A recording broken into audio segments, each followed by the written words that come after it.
اگر اللہ نے آپ میں کوئی اچھی بات رکھی ہے، کسی نیکی کی توفیق دی ہے، تو اس کا بھی استحضار کرنا چاہیے۔ استحضار کا مطلب اس کے بارے میں ہمیں سوچنا چاہیے، اس کی ہم قدر کریں، اس پہ اللہ کا شکر ادا کریں۔ یہ نہ دیکھیں سب روزے رکھنے تو ہم نے رکھ لیا تو کیا ہو گیا، بھائی سب کا نہیں پتا، ہم تو نالائق ہیں یار، سب تو بہت نیک ہیں، وہ تو رکھ سکتے ہیں، ہم جیسے نالائق کو اللہ نے توفیق، میرا جو اللہ سے معاملہ ہے مجھے کیا پتا آپ کا کیا معاملہ ہے، میں تو اپنا معاملہ دیکھوں گا۔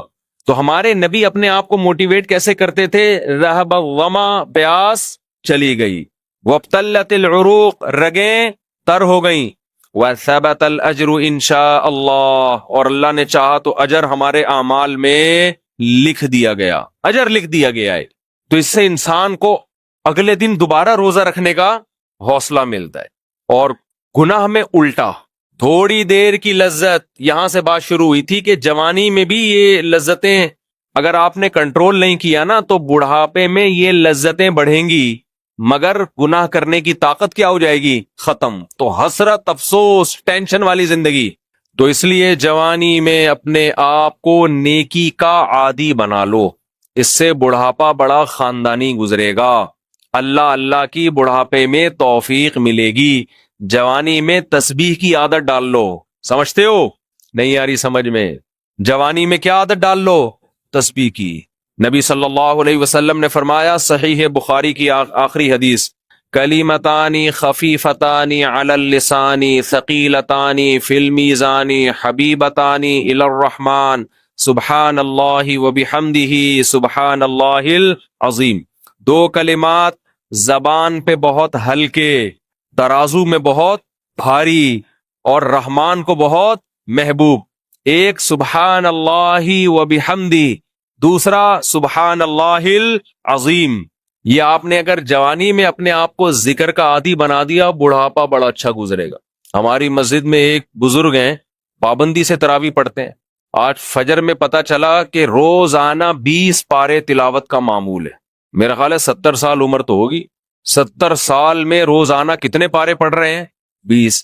کیا یہ عادت انہوں نے بڑھاپے میں ڈالی ہے؟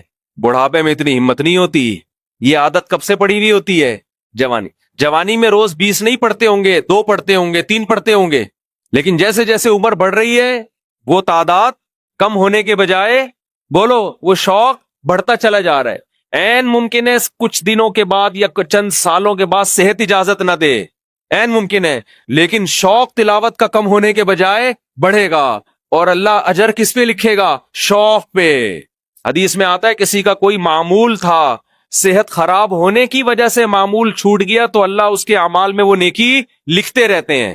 جیسے کسی نے ہمیشہ رمضان میں روزے رکھے ہوں، بڑھاپا آ گیا، شوگر، بیماریوں کی وجہ سے روزہ نہیں رکھ پا رہا، تو اب یہ تھوڑی کہ اللہ اس کا اجر ضائع کریں گے، اللہ کہیں گے تو نے ہمیشہ رکھے ہیں، اب مجبور ہے تو میں تیرے اعمال میں روزے لکھتا چلا جاؤں گا میں۔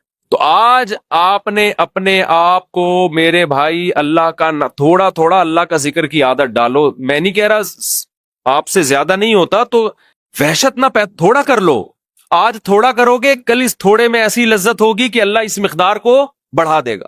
حدیث میں آتا ہے سبحان اللہ والحمد للہ ولا الہ الا اللہ واللہ اکبر، یہ کلمات احب الی اللہ مما طلعت الشمس او کما قال صلی اللہ علیہ وسلم۔ سورج جن چیزوں پہ طلوع ہوتا ہے، ظاہر ہے سورج تو پوری دنیا پہ طلوع ہوتا ہے، ان تمام چیزوں میں اللہ کو سب سے زیادہ محبوب یہ کلمات ہے۔ اور دیکھو اس میں اللہ کا کوئی فائدہ نہیں ہے، اللہ کی آپ حمد و ثنا کریں، اللہ کا کوئی فائدہ نہیں ہے۔ اللہ یہ چاہتے ہیں میرے بندے اپنی زبان سے میرا نام لیا کریں، اللہ کو اس بات کی خوشی ہوتی ہے۔ ہمارے حضرت ایک شعر پڑھا کرتے تھے، یہ جو اہل اللہ ہوتے ہیں نا ان کو ذکر کی بڑی عادت پڑ جاتی ہے، بار بار اللہ کا نام لیتے لیتے نا، شروع میں تو انسان کو عادت نہیں ہوتی، جب نام لیتا ہے بار بار ذکر، تو پھر اس کا ٹائم اللہ کے ذکر کے بغیر پاس نہیں ہوتا، پھر اس کو ایک کمی محسوس ہوتی ہے۔ کسی کو چائے کی عادت پڑ جائے، چرس کی عادت پڑ جائے، سگریٹ کی عادت پڑ جائے، نہیں ملے تو تڑپتا ہے نا۔ تو جس کو ذکر کی عادت پڑتی ہے نا، اس کو جب ذکر کا ٹائم نہ ملے تو اس کا دل پریشان ہوتا، اس کو اللہ کے نام میں ایک چسکا آنے لگتا ہے۔ لیکن یہ پہلے دن نہیں ہوگا، عادت ڈالنی پڑے گی۔ تو روز آنا اس کا معمول بنا لیں، 100 دفعہ صبح، 100 دفعہ شام تسبیح کا معمول بنا لیں۔ اس سے کیا ہوگا؟ ابھی شاید دل نہ لگے آپ کا، لیکن جیسے جیسے عمر بڑھے گی اللہ کے نام کا چسکا لگنا شروع ہو جائے، بڑھاپا بہت اچھا گزرے گا، اللہ کو یاد کر کے گزرے گا۔ کھوپڑی شریف میں بات آ رہی ہے کہ نہیں آ رہی؟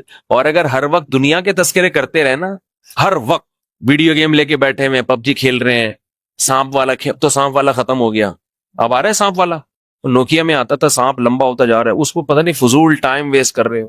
ہم پریشان ہوتے ہیں یار، ہمارے پاس کاموں کو نمٹانے کا ٹائم نہیں ملتا، ہم تو چاہ رہے کاش یہ دن 24 گھنٹے کے بجائے 48 گھنٹے کا ہو جائے، اور لوگ کیا کر رہے ہیں کہ وہ باقاعدہ ارادہ کر کے ضائع کر رہے ہیں ٹائم۔ ہمارے تو کام نہیں نمٹتے، جب ہم رات کو سونے کے لیے لیٹتے ہیں تو کہتے ہیں یار آج کا دن بھی گزر گیا اور کام ویسے کے ویسے ہی، اور ادھر باقاعدہ ارادہ کر کے جو ہے نا ٹائم ضائع کیا جا رہا ہے کہ چلو ٹائم ویسٹ کرتے ہیں۔ ایسی چیز میں ٹائم گزر جائے نا جو ذہنی تفریح کا ذریعہ بنے تو بھی ٹھیک ہے، گپ شپ لگا لو دوستوں کے ساتھ بیٹھ کر، یہ کیا ہے یار دماغ کو خام خا تھکا رہے ہو بیٹھ کے۔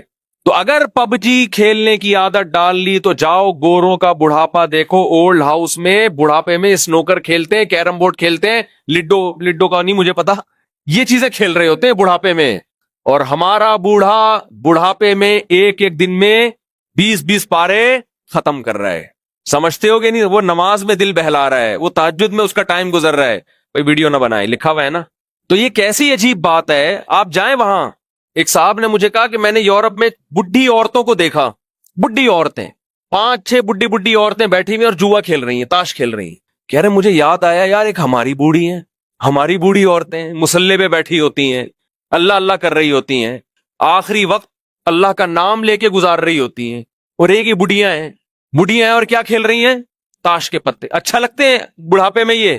ہمارے بوڑھے کو دیکھو، آدمی کا دل چاہتا ہے اس سے دعا کروائے کہ بابا جی میرے بھی سر پہ ہاتھ رکھ لو۔ جو تاش کھیل رہی ہو بیٹھ کے اس بڈھی سے دل چاہے گا؟ اسے تو آدمی نصیحت کرے گا کچھ اور کر لے، تھوڑے دنوں میں اتنا راشا آئے گا نا ہاتھوں میں تھوڑے دنوں میں کہ ایک پتے کے بجائے 2 گر رہے ہوں گے، 2 پتے ایک ساتھ گر رہے ہوں گے۔ تو اس لیے کارآمد بنا لو، کچھ تھوڑا بہت اللہ کا نام لے لیا کرو، تمام دوائیں بچوں کی پہنچ سے دور رکھو۔